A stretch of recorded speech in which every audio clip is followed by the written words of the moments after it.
everybody, and welcome to the Flan Fan Show.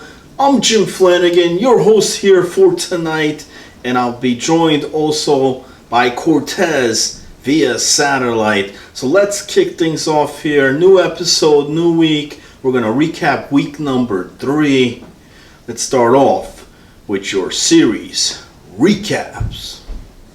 Series recap here for Monday night. It's the series of the week. The Dropouts going up against Once Upon a Time in 239.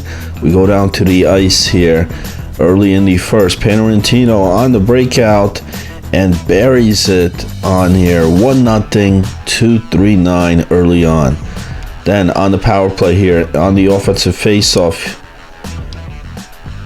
that's Agent. Gets it overflowed with the wraparound goal. That's going to tie it up 1-1. But then 239 on the face-off in their offensive zone. Rebound, and Panarantino buries it once again there. Picks up the garbage, and they regain the lead 2-1. In the second period here, Panarantino drives it down the ice. Gets it over to Walker. Oh, that's how you crash the net. 3-1, Once Upon a Time, and it's all 239 from here. Later in the second, Walker fight. What a battle for the puck there, and it finds Panarantino for the hat trick, and that makes it 4-1. That's the final. 4-1, 239, game number 1. We head to game 2. A turnover by 37, and here's Walker. Takes it and just dunks it in there. 1-0, 239. But the Dropouts would respond here. Agent gets it over the float, and that ties it up 1-1 at the end of the first. Here, face off, 239 with it, with just seconds to go. And C-Dub, the captain there, puts his squad back on the lead, 2-1, 239. Then a breakout here, Panarantino to Walker, but Butcher's son with a great save, keeping this one the 2-1 game. We are late here in the second period. Agent skates it. What a behind the back pass. How does he get it? Finds the net, ties it up 2-2. Then Walker there, great defensive poke, but they steal it, and another great save by Butcher keeps this a 2-2 game. Start of the third period here, another great save, and we're still tied up 2-2 in the third until the Dropouts respond, and that's the captain, Agent, in front of the net there, gives the squad a 3-2 lead. Minutes later here in the third, Sauce Walker with the puck, skates with it, still with it, and it finds C-Dub in front for the tying goal, all tied up 3-3. Late in the third here, a big collision, what a big hit on the open ice. 239 drives it down, gets it down low, and then in front, and that's going to be the game-winning goal, 4-3. Sauce Walker credited for that one as they take game 2. Game number 3 here on the power play. Over shot, rebound, and Sauce gets 239 on the board, 1-0. Minutes later here in the first, there's Walker over the dub. That makes it 2-0, all 239 early on. Then on the PK here though, Dropouts clearing it down the ice, and what a pickup by Nicky Pats. Picks up the puck and puts them on the board, 2-1. Still in the first here. Pats looking, gets it over to Agent. Agent skating around and snipes that shot. I don't know how he got it. Take another look at it here on the replay. Somehow finds the back of the net. Scheif in great position, but nonetheless tied up 2-2. We head to the second period on the face-off here. Agent over the float, back to Agent, and Agent getting the dropouts back on top here, 3-2 lead. Later in the second, however, 239 would respond. There's the shot, save, and a rebound pickup. Parentino gets that one and ties this one 3-3. Back and forth game here until that great pass. Oh my, what great puck movement to regain the lead, 4-3. In the third here, Dropouts driving it, and there's the great rebound. Float picks it up to tie this one 4-4. Then a great pass here, Agent, but can't bury. Nice save there by Scheif, keeping this one 4-4. Under a minute to go here in the third. Float over to Yambak, skates it up. Pass, no, save. And they can't get it, and we're gonna go to overtime. In overtime here on the face-off in the offensive zone, Walker takes it. What a shot, far side, game winner again. Walker, 5-4 overtime, and 239 sweep the series here, 3-0. Great big game here from Walker. He had both of the game-winning goals, game 2 and game 3 as well in overtime. 5 goals, 7 assists, 12 points. Captain C-Dub with 4 goals, 5 assists, and 9 points. On the opposite end there, Butcher's son had an 80% save percentage with 52 saves in that loss. Other series here, low expectations against Breaking Benjamins. Benjamins taking game 1 3-2, and then game 2 as well, 3-2 in overtime. Brick with both game-winning goals in the first 2 games, but they lose game 3, 7-2 blowout final there. Brick with the most goals, the most points on the team here in this series. In the losing effort, Flaming Dragon with 7 goals, 2 assists, 9 points. Both goaltenders here, Bills and Shotgun, with an 80 save percentage. Then we had That's No Moon against Space Force. Moon taking game 1 in overtime, 4-3. Then Space Force bounced back here, 6-4 final, game 2. But then the rubber game here, it's Moon taking the series, 7-5 final here. Pale, 12 points here. Both him and Surprise Me combined with 69 hits. Puffington, an awful night here. He had 63 save percentage, letting up 15 goals in this series. And lastly, we have Mustard Tigers against the Band of Brothers. Tigers taking game 1 2-1.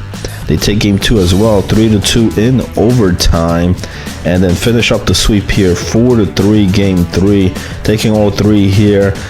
Mosh, 4 goals, 5 assists, 9 points. In net for the Tigers, Ragenstein, 86 save percentage. He had a 1.82 goal against average.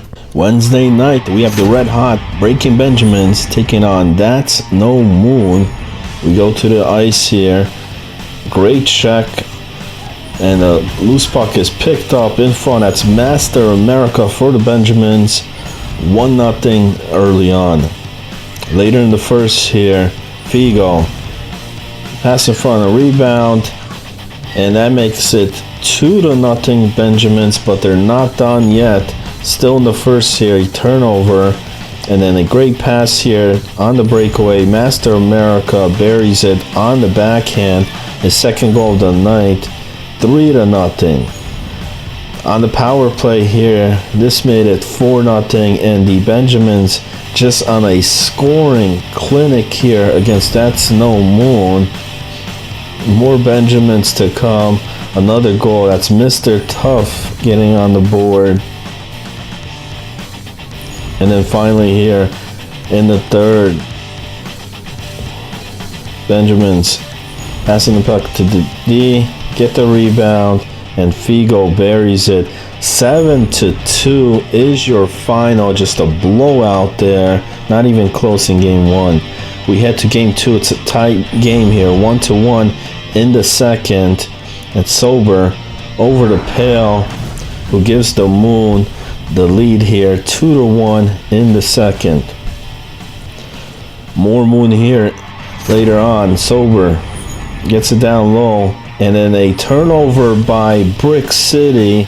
Sober makes them pay for it there, buries that one, capitalizing on the mistake. 3-1 Moon. Still in the second, and still Moon with the puck here. Another shot, that made it 4-1. With just closing seconds to go here in the second. A save by Shotgun, but Guyman picks up the rebound. It's 5-2 in the third. Saved by Kerdog here in the power play. And the Benjamins bounce back here. Cut the deficit down to 2 with that goal. It's 5-3. But no comeback in this one. Pale picks up the loose puck. Gets it over to Sober on the breakaway. Short side. Shotgun gotta make that save, man. 6-3. Actually 6-4. Scoreboard on the 239 website is incorrect. But the Moon getting the win, tying up the series. Kerdog with a huge save in Game 3 to start things off. Scoreless game here. That would be broken here by Sober. Getting the feed there in front.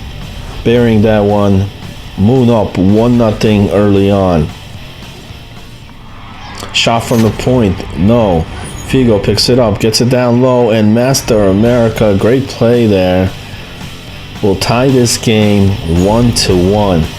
Face off here in the offensive zone. More Benjamins there, and that's Figo getting the lead 2-1. Not done yet here. With just seconds in the first period, Sober is gonna tie it up again, 2-2 as we head to period number 2. Surprise me, over the Pale. And Moon regained the lead. Just a back and forth game here. Multiple scoring leads. Nice spin move. And surprised me over to Sober. 4-2. Moon in the second. And a great save there by Kerdog to keep the lead. But then on the power play, off the face-off, Figo is going to cut it down to a one-goal game here, 4-3. Shotgun's going to do the rest here with some key saves late in that second. Puck down low here, surprised me looking. Passing around, gets it down to the point. Over the Pale, shot, no. What a block by Hands of God. Stopping that one. Still a 4-3 game. Then they break out the other way here. And that's going to be Master America tying it up with just seconds to go in the second. We're all tied up 4-4 in the third here. And a shot from the blue line. Oh, Kerdog, you got to make that save, man. Mr. Tough with the game winner. 23 bots, I don't know about that. 5-4 is your final, and they take the series here 2-3. Another look at it here. Routine shot. Oh, he's got to make that save, but he can't. And that's your game winner. Master America, 14 points here in this series. Both Figo and Mr. Tough with 10 points. Honorable mention here for the Moon. Sober with 7 goals. He had 10 points out of the team's 12 goals. The other series here, Ripped Wincos against Once Upon a Time in 239. 239 taking game 1 4-3. But the Wincos bounce back here 4-1 in game 2. And 239 taking game 3 7-4 and the series. Sauce Walker 9 points here. Both Mr. Anderson and Panorantino with 8 points in the series. Also, we had Mustard Tigers against Championship Dropouts. Tigers taking game 1 5-4. They take game 2 6-4 as well. But then lose game 3 6-2. Mosh for the Tigers with 8 goals, 2 assists, 10 points. Joe Stowe for the Dropouts with 20 penalty minutes here. The captain taking a lot of penalties in this one in the series loss. And lastly, we had Care Bears against Band of Brothers. Brothers taking game 1, 1-0 shutout, but they lose game 2, 2-1, and game 3 as well, 4-1 for the Bears. Kelch with the game winners on both of the game 2 as well as game 3. He had 3 goals in the night, and a great job in net here by No Regretski's 92.1 save percentage and a 1.00 goal against average. On Thursday night, only one series here. We don't have the video on this one, but it was Kings of Puck against Low Expectations. Puck take game 1 5-4, but then lose game 2 in a shutout 3-0. But bounce back game 3 here 3-2 in overtime. Dunner getting the OT win as well as the series here for Kings of Puck. It's Mock 6 goals, 1 assist on here. Losing effort here, Flaming Dragon 7 goals, 1 assist for Low Expectations. And that's your series recaps for week number 3. Cortez with the leaderboards. All right, thanks for sending it over to me, Flanny. Listen, I'm about to travel on vacation. I got the bucket hat on. I got the sunscreen in the corner. It's 2:42 a.m. Sun's not even out, and the guns are out, baby. I tell you what, that was absolutely awful. Well, listen, I'm live via satellite. We're doing what we do here on the show. I already gave you the top 10. Whether it's been played now or it's played later, you're going to see the top plays. But I'll tell you right now, there's a play in there that I absolutely love. And if you guys know me, you know it's my trademark move. So you love to see it. Either way, let's get into the most goals, the assists, the points, the rookies, all of that stuff. And let's break it down right now. So looking at the most goals, the number one favorite name I love to say every time, at number 1 with 27 goals after 3 weeks, we have Flaming Dragon. Now, listen, it's not a speech impediment. I'm not saying it that way on accident. It's Flaming Dragon with 27 goals. And in second place, the guy is having a monster season again. Mr. Sober Enough with 26. Tied at second, rookie Mash Oppa, however you say that stupid freaking name. I'm just going to call him Mash because I'm stupid, with 26 goals. And then number 4 is Mr. Tough with 22. And at number 5, we have Master America. Some names on this list not unfamiliar with the weeks prior. Keep showing up once again. Moving on to most assists now, we've got Flowed, the man who went for a lot of bods. I've said my piece about him, whether it's been good, whether it's been bad, but this guy's putting up the assists. He's proving to everybody why he is worth the points he should be worth, whether he's that two-way forward or not. He's getting the points. He's doing it, and he's getting it done. Right there, number 2, we have Master America with 28, Pale Poner with 26, Surprise Me tied with 26, and Zombie tied with 26 as well. We look over at the most points. It's going to be obviously a breakdown of those goals and assists, but number 1, Master America, making his return for season 16, really showing hot. Number 2, I believe Mr. Tough is a rookie, and he's showing up right here with 46 points. Number 3, Flowed with 44. Number 4, Pale Poner with 41. And number 5, my underdog comeback season winner, already within a couple weeks, Finney. I love this guy. I love his two-way game. I think he's really got the talent. I think he's got it down. He's a great catalyst to an offense and defense. You love to see how effective he can be within those teams and those lines. But we kind of, things that kind of surprise me. There's not a lot of familiar names on these lists. I mean, Pale can kind of show himself within these lists. Surprise Me is normally there in goals. I don't even see him there right now. Sober's showing himself for his second season. Mash is a rookie. Mr. Tough is a rookie. Flaming Dragon, we've never seen there before. Master America, he's kind of making the name for himself again in the league, so he's kind of showing himself. Most assists, I could see Pale there. I could see Flowed there. Don't really see Surprise Me there a lot. I could be corrected or stand corrected if I go look at the website. Zombie, that's another name that's going to kind of show up now. So we look at the most points of D-Man, and here's some names that we're familiar with. Number 1, the Hand of God, Brick City himself with 25 points. Then we got number 2, Cabaret with 21 points. Number 3, the Dalai Lama Cutie Patootie with the biggest booty. Gotta love up all in them cutie patootie shooties. I don't know what other I can rhyme with, but Dalai Lama with 19.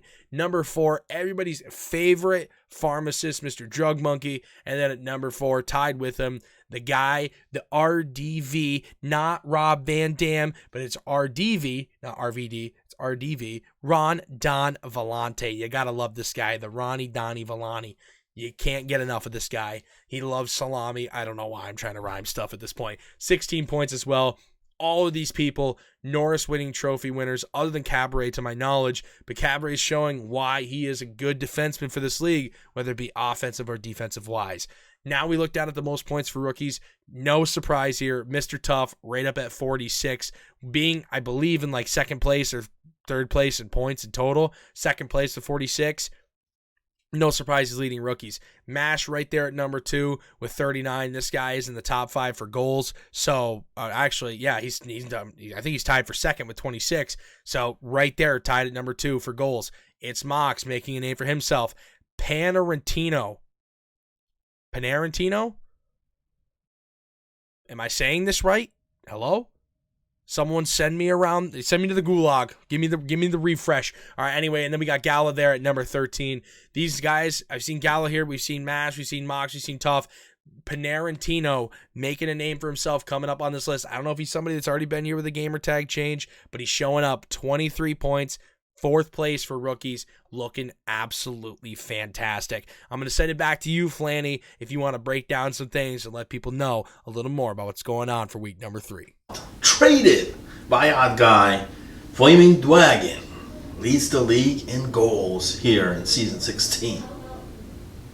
You know, Flanny, everybody loves a big solid hit within a game, but we're going to break down who's got the most hits in week number 3 from the first 3 weeks. We're going to break down who's got the most penalties, and we're going to break down some goalie stats. So right off the bat, the biggest hitters in season 16 at this point, with no surprise, I've said it every single week, Mr. Surprised me in first place with 187. Right there is line mate, big freaking center, big pylon there in the middle, big two-way guy, Pale Poner with 126 hits, and then Thamps with 113, Zombie following up with 98, and Cabaret/SBDR tied for number 5 with 85. Now, sometimes, most of the time, these hits kind of translate to penalties, but ironically enough, it's not in the situation. From the top 5 people with the biggest hits, none of them are in the top penalty minute getters. So coming in at number 1, we have the icon X to the D to the A to the L to the Y. Call me Mr. Pims and I'll tell you why. Okay, anyway, the rhyming stuff's really got to stop. It's the bucket hat, okay?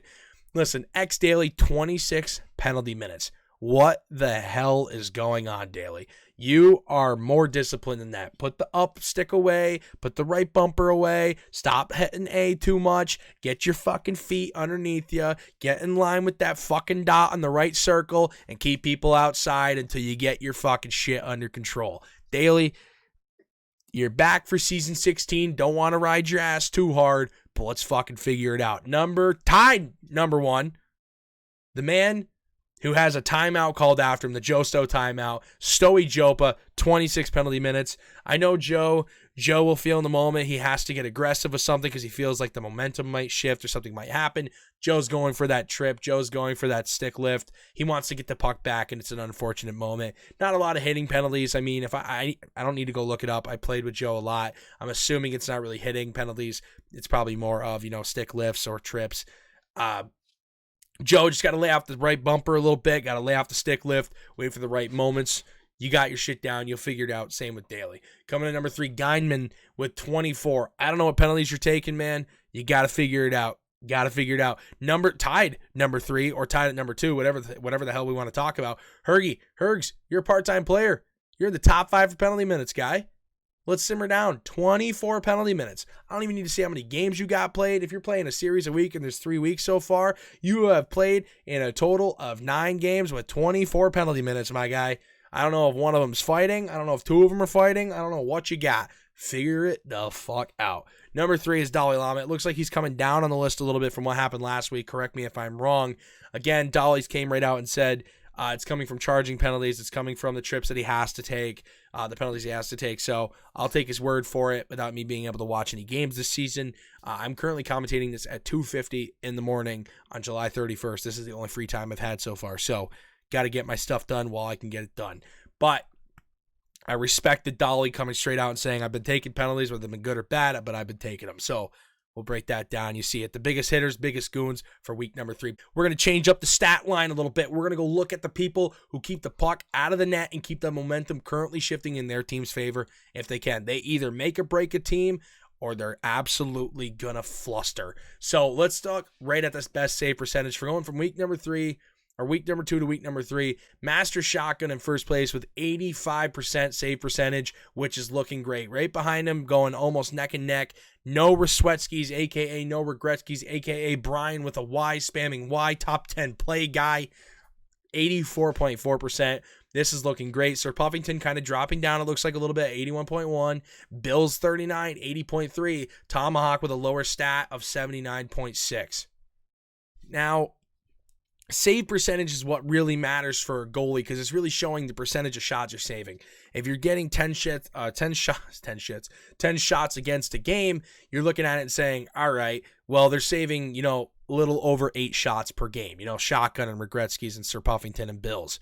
But, you look at Tomahawk and it's saying almost 8 shots a game. This guy's stopping at a 10. So the stats got to come up. That's showing a goalie's true potential of how well they are actually playing in net, because you can get 40 shots a game and let in 10 goals, but you've still stopped 30 out of 40. I mean, we could do quick math here on the calculator if we really want to. What's 30 divided by 40? I mean, I could have done it. It's 75%. Either way, I could have just made it 3/4, so I'm an idiot. But 75% of the shots are still saving, which is absolutely great. That's still better than the stat line right now.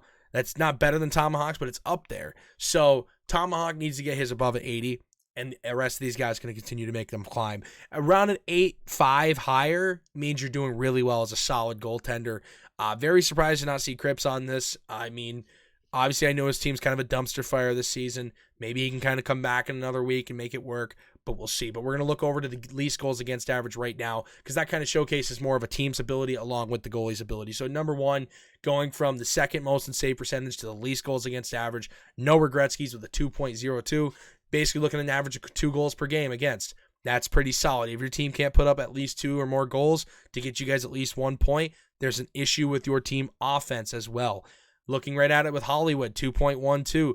Again, on a very defensive team of DMart and Marty, that's looking pretty solid. Sir Puffington right behind with a 2.16, looking great. Master Shotgun 2.35 and Yin 2.53. If you're in that 2 to 3 range, you're doing pretty good. If you're below a 2 at a 1 to 2 range, you're doing pretty freaking hot. You as a goalie and your team. So I'd say every goalie can aim for that. No Regretskis is right about there, but we're looking like we're going to get there a little bit closer. But Flanny, I'm going to send it back over to you. Break it down more. Let these people know what you think, whether we're talking about summer, whether we're talking about season 16, whether we're talking about bucket hats, whether we're talking about the icon being an absolute mess. Listen, Daily, there's a reason I'm being paid to be on the show via satellite. People are tuning in just to watch me on satellite. Come on. Get your shit together. Let's go. You haven't won a fucking belt in seasons, man. Get your shit together. Let's go. All right. Flanny, sending it back to you. Yeah, I didn't say it. He's right, though. He's right. Let's go to the top plays. What is going on, everybody? My name's Cortez. Welcome back to the Week 3 Top 10 Plays featuring Jim Flanagan and your commentator here, Cortez. My Xbox officially broke, so I'm salty that I can't complete any of these plays you're going to see here. Number 10, you get surprised he's going to bump Dolly and then get the one-on-one breakaway and tuck it in short side to make the 7-5 lead for number 10 play of the week. Coming at number 9, we got No Regretskis, Brian with a Y, who's going to get the clutch Y off on time to keep the puck from going across the goal line. Look at those. Brian, you sit on that puck like I want you to sit on my face. I didn't just say that. Maybe I did. I don't know. Flode coming in at number 8. He's going to get a slap pass to Schwartz out in front of the net, and Schwartz can be able to just put it home. Far side. Goalie's already in butterfly. The second Flode has the puck. I don't know what's going on. I don't know what's happening here, but goals are just happening. It is what it is. Clutch play by Flode. Way to be there, Schwartz. Coming to number 7, we have Epic. He's going to get absolutely rocked, and he's going to get the puck back from his teammate. He's going to be able to send it home and make the whole play just feel right. Because when you get hit, sometimes you just want justice. Sometimes you just want to feel it. And Epic's going to get just that. He's going to chuck the stick. Big OT winner. Let the other team know they just messed up. Big goal by Epic. Coming to number 6, we have not the normal guy, but we got odd guy. He's going to get absolutely rocked, but get the puck up the ice. Kelch is going to end up with the puck in front of the net, and his guy is going to make a shifty little play to be able to bury it in far side. You gotta love when the mechanics kind of work out smooth for you as a player there. As a goalie, you hate it. As a player, you gotta love it. Coming at number 5, we have Choo Choo, a.k.a. Hufu. Then the nice little spin around Mr. Esoteric and delivers the pass to none other than Flaming Dwagon. Coming in at number 4, Zombie's going to put Mr. Yambag himself through the spin cycle and other teammate, and you love to see it. That play to me should be number 1. I don't care what else I see. That's the number 1 play of the week. I'm ending it here. I'm out. Just kidding. We still got 3 more plays. But number 3 comes in as Sauce Walker with the OT winner. It just somehow ends up in the net. That's all I can say. I think number 4 was better. Coming in at number 2, we have Surprise Me. He's going to get the long feed. I said freed. Long feed from Pale. He's going to wrist shot it down the ice. And Surprise Me is just going to put it in far side for that 6-5 lead. Now you watch. Pale's going to pick up this puck. He's going to see Surprise Me's going. He's going to wrist shot it down, knowing that's his best bet to get him the puck. And Surprise Me just takes off on the races and absolutely buries it. Coming in at number 2 is... Well, actually, this is number 2. I'm an idiot. Well, coming in at number 1. We have another great pass by Pale. Pale is going to slap shot it down the ice to Sober, who's taken off. He's going to catch it. Sober's going to try to do a move, lose the puck in the feet of Dolly, and end up burying it. A lot of luck in here, a lot of skill involved too from both ends of the spectrum. You'll love to see it. But listen, if you want to submit your clips for the next top 10, submit it in the highlights of the Discord, and we'll see if your clips can be featured next week. Until next week, it's been your boy Cortez, and I'll see you then.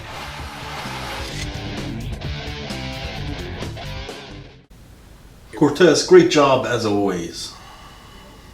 Flanny, what every All-Star from week number 3 is looking at, they want to see if they've made team of the week, because it showcases they were the best in that position for the whole week, whether it's by points, whether it's by how well they played defensively, whether it's how well they kept the puck out of the net, how well they played as a team, as a two-way forward, whatever it may be that's going to showcase. We're going to look at it right now. Team of the week, coming in at left wing, new guy on this list for the first time this season, Sober Enough. He's in the top 5 for goals. He's showing everybody what's going on. I think he's had 2 number 1 plays now in the top 10. This guy is showing what is up at this forward spot. You know, I'm not a big fan of that offhand or the same side, same hand wing stuff, but Sober showing season in and season out why he can make it work regardless of what team he's on with whatever players. He's making it work. 12 goals, 5 assists, 17 points within the week, 26 hits with a plus-minus of 1. Now,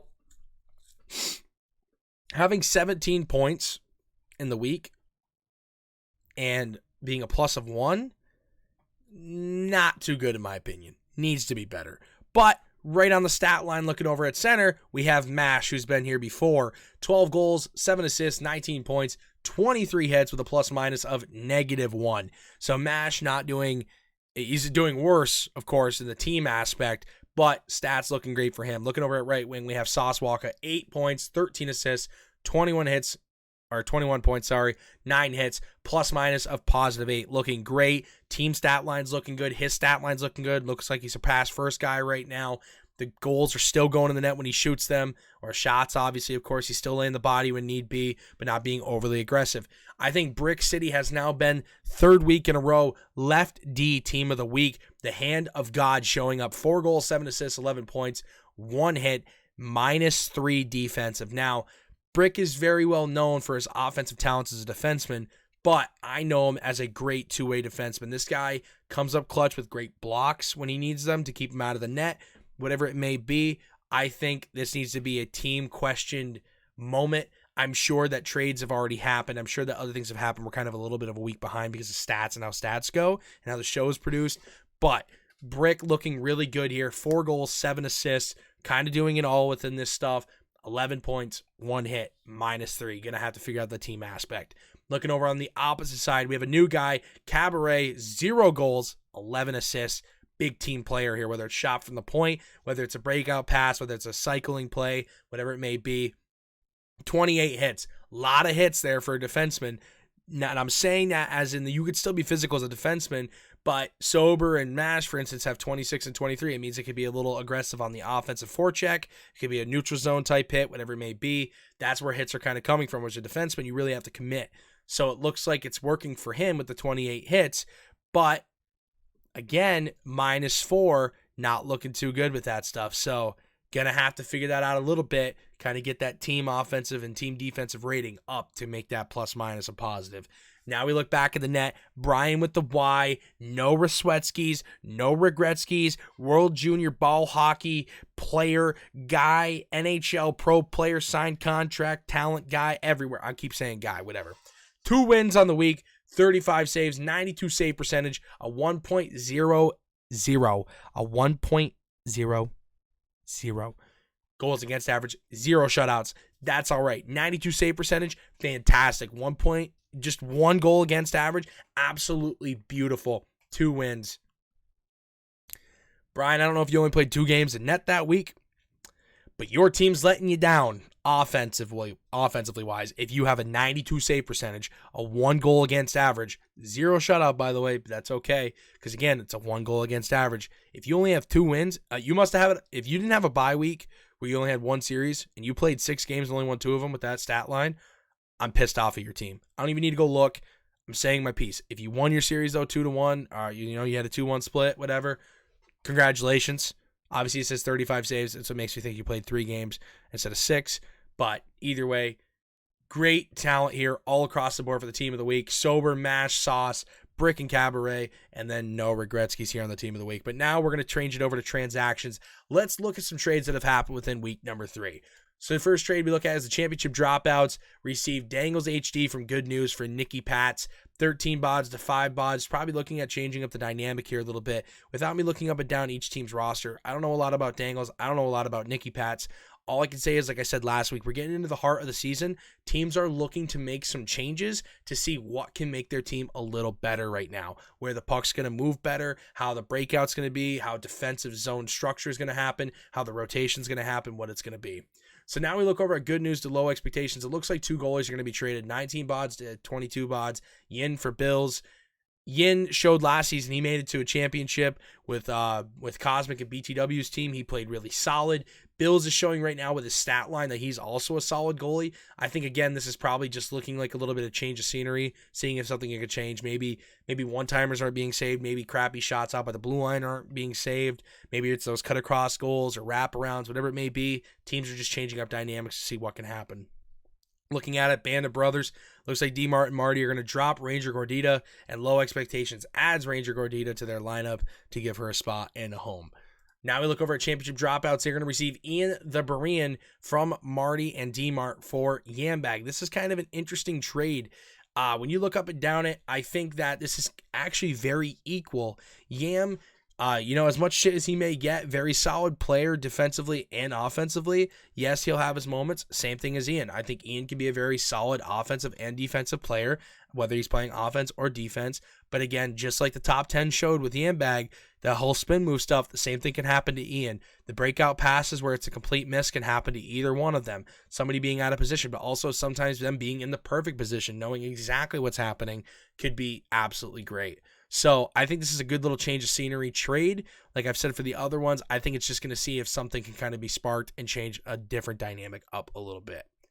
Now looking at the final trade, it's a 2 trade, 2 for 2. We got the Good News receiving Drug Monkey and Hollywood from the Band of Brothers for Neomop and Bills 39. I don't think I've ever seen Drug Monkey in my entire history of being a 239 ever be traded.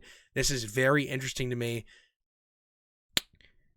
That means D-Mart and Marty got rid of Drug Monkey, and it means they got rid of Hollywood. They're trying to trade around goalies and just trade around teams, seeing what's going on. I didn't know who the Good News are because they traded away a guy that they went 40 bods on and a goalie. Good News is Swag. Okay, he picks up Drug, that's great. All right. Okay. Either way, sounds good. Band of Brothers is just on the brink of missing the playoffs, but Nick DeGreek, D-Mart, Rocco, Hergs, Yam, Marty, Neo, Mop, and Bills. I guess it's D-Mart and Marty just trying to change something up because they're clearly saying that it's not working, and Swag's maybe trying to get a new dynamic in there before the season possibly ends to try to get himself up into playoff contention, but it's looking like it's just, again, another change of scenery, seeing what can change, whether it's to get more solid goaltending on one end or the other, or just trying to see if you can get a spark from somewhere else. So let's take a look at the schedule for the week. July 27th on Monday, Low Expectations play That's No Moon. Breaking Benjamins plays Kings of Puck. The Care Bears play the Ripped Winkles. The Championship Dropouts play the Band of Brothers. Once Upon a Time and 239 play Space Force. Good News plays the Mustard Tigers. Coming in on Wednesday, July 23rd, we have the Kings of Puck versus Space Force. That's No Moon versus Band of Brothers. Mustard Tigers versus Ripped Winkles. The Breaking Benjamins versus Once Upon a Time and 239. Then coming in to close out the week on Thursday, July 30th, we have Low Expectations versus Good News and the Championship Dropouts versus the Care Bears. Now, listen, remember that Mr. Anderson has that thing going on in the Discord where you can bet on what team's winning. Obviously, if you stay consistent, I believe he's buying a free copy of NHL20 for somebody else, whoever wins it. So make sure to be up with that. Top 10 clips, guys. Make sure you are submitting good quality clips, whether it's passing plays, whether it's good goals, whether it's kind of a glitchy moment within the game, whether it's a breakaway, a big save, whatever it might be, big defensive moment. Submit those clips into the highlights folder on the Discord. Flanny will put it all together, get it all together from clip 10 to 1, send it to me, and I'll try to get it casted as soon as possible so we can get it up on the show. Captains, make sure to keep putting in your stats and put them in as soon as possible so Flanny can get this show produced and done within no time, because then it gives us a chance to get the show out to you and try to be a little current with the times instead of a week behind. So either way, guys, that's going to be it from me this week. Thank you so much for joining me on the show. I'm going to send it back to Flanny, and he's going to send you guys out on week number 3. I'll see you guys most likely in week number 4. It's been your boy Cortez, and I'll see you soon. www.239hockey.net. Sign out.